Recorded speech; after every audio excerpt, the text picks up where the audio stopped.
ایک وقت تھا کہ فرانس کا بادشاہ ننگا ہی دربار میں آ جایا کرتا تھا، کیونکہ انہیں تمیز نہیں تھی۔ وزراء اور مشیر دربار ہی میں پردوں کے پیچھے پیشاب کر دیا کرتے تھے۔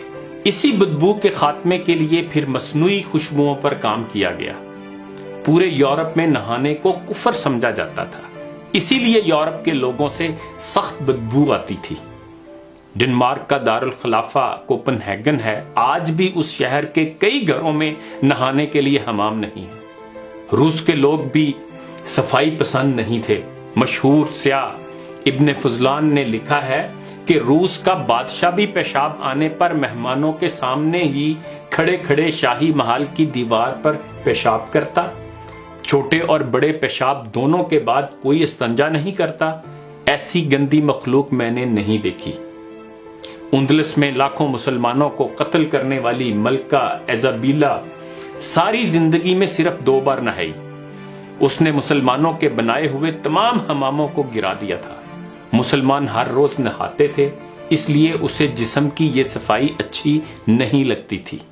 اسپین کے بادشاہ فلپ دوم نے اپنے ملک میں نہانے پر مکمل پابندی لگا رکھی تھی۔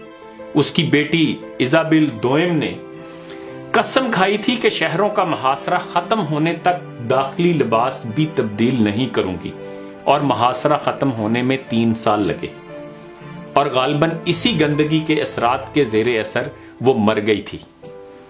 یاد رہے کہ یہ عوام کے نہیں، مغرب کے بادشاہوں اور حکمرانوں کے معمولات تھے جو تاریخ کے سینے میں محفوظ ہیں۔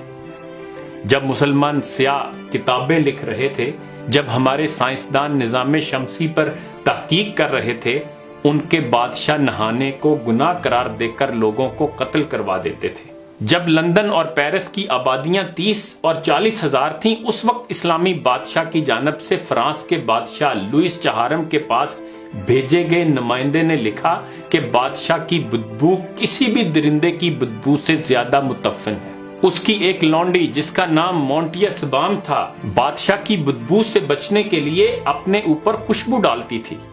فرینچ پرفیوم بہت مشہور ہیں، اس کی وجہ یہی ہے کہ پرفیوم لگائے بغیر پیرس میں گھومنا ممکن نہیں تھا۔ ریڈ انڈینز جب اہل یورپ سے لڑتے تو گلاب کے پھول اپنی ناک میں ٹھونس لیتے تھے، کیونکہ اہل یورپ کی تلوار سے زیادہ ان کی بدبو تیز ہوتی تھی۔ فرانسیسی مورخ دریبار کہتا ہے، ہم یورپ والے مسلمانوں کے مقروض ہیں، انہوں نے ہی ہمیں صفائی اور جینے کا ڈھنگ سکھایا، انہوں نے ہی ہمیں نہانا اور لباس تبدیل کرنا سکھایا۔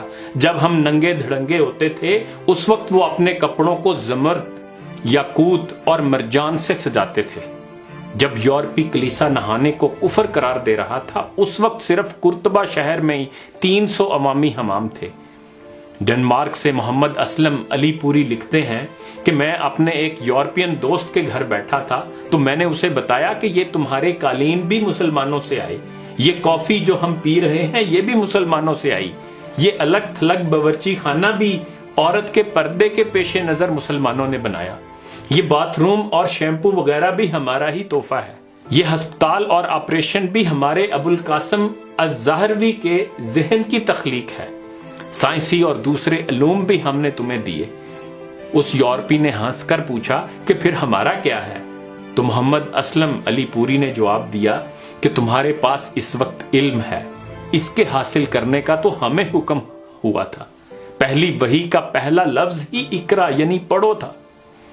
ہمیں ہمارے پیارے نبی حضرت محمد صلی اللہ علیہ وآلہ وسلم نے فرمایا تھا کہ علم حاصل کرنا ہر مرد اور عورت کا فرض ہے۔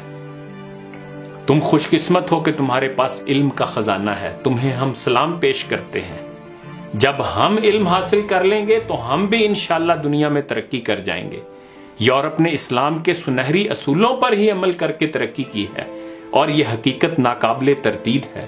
اسی لیے تو اقبال نے کہا تھا، مگر وہ علم کے موتی کتابیں اپنے آبا کی، جو دیکھیں ان کو یورپ میں تو دل ہوتا ہے سی پارا۔ اور ابھی تو ہمارا یہ حال ہے کہ مغرب ہم سے ہماری سائنس، ہمارا علم، ہماری ترقی کے راز لے گیا، اور ہمیں بدلے میں احساس کمتری دے گیا، ہمیں فیشن نامی لفظ کے ساتھ بےہودگی دے دی، ہمیں ماڈرن بنانے کے نام پر بے حیائی دے دی۔ ہم نے ان کی دی ہر اس چیز کا ویلکم کیا جس سے ہم پوری طرح تباہ ہو سکتے تھے۔ انہوں نے ہمیں آزادی کا نام اور 7 غلط تعبیریں دے دی۔ پھر ایسا ہوا کہ وہ چاند پر جا رہے تھے، ہم تفرقہ پرستی پر بحث کر رہے ہیں۔ وہ مریخ کا سفر کر رہے ہیں، ہم 1300 سال پہلے صحابہ کے مسلمان ہونے نہ ہونے پر بحث کر رہے ہیں۔ انہوں نے سمندر میں پیٹرول کے ذخائر بنانے شروع کر دیے، ہم نے پیٹرول سے جلاؤ، گراؤ، آگ لگاؤ تحریکیں چلانا شروع کر دی۔ انہوں نے ادب میں ایسے شاہکار تخلیق کرنے شروع کیے جو افکار بدل دیں، تو ہم نے لب و رخسار، چائے کی پیالی اور کالج کی لڑکی جیسے موضوعات تک ہی اپنے ادب کو محدود کر لیا۔ انہوں نے قرآن کو اپنی تحقیق کا حصہ بنا لیا اور ہم نے اچھے قیمتی غلاف بنانا شروع کر دیے اور طاق کی سجاوٹ کے مقابلے شروع کر دیے۔ انہوں نے عمر فاروق کی سادگی اپنا لی اور ہم نے قارون کی عیاشی کو اپنا مقصد حیات بنا لیا۔ جب وہ اپنے بچوں کو زندگی کی حقیقت اور تاروں پر کمندیں ڈالنا سکھا رہے ہیں، ہم سکول، کالج اور یونیورسٹیز میں رٹے لگا کر 1st، 2nd اور 3rd پوزیشن لینے کے گر بتا رہے ہیں۔ اہل دانش سمجھتے ہیں کہ آئندہ جنگیں میدان جنگ میں نہیں، کلاس رومز میں لڑی جائیں گی، اور آج ہم اپنی نئی نسلوں کو مادیت پرستی کی بھٹی میں جھونک کر صرف پیسے کو ترقی اور کامیابی کا استعارہ قرار دے رہے ہیں۔ وہ اپنے بچوں کو جینا سکھا رہے ہیں اور ہم ایک دوسرے سے جیتنا سکھا رہے ہیں۔ جب وہ شیکسپیئر اور گوئٹے کے کلام کو الہامی اور روحانی کلام ثابت کرنے کی کوشش کر رہے ہیں، عین اسی وقت ہم اقبال کو مشکل اور فرسودہ قرار دے کر اپنے نصابوں سے فارغ اور پھر کمال ہوشیاری سے دیس نکالا دے رہے ہیں۔ حالانکہ اقبال مشکل نہیں، دراصل ہم تانسان ہو گئے ہیں۔ اقبال نے بھی ٹھیک ہی کہا تھا کہ تیرے صوفے ہیں فرنگی، تیرے قالین ایرانی، لہو مجھ کو رلاتی ہے جوانوں کی تاناسانی، اور تجھے آبا سے اپنے کوئی نسبت ہو نہیں سکتی کہ تو گفتار وہ کردار، تو ثابت وہ سیارہ، گنوا دی ہم نے جو اسلاف سے میراث پائی تھی، سریا سے زمیں پر آسمان نے ہم کو دے مارا۔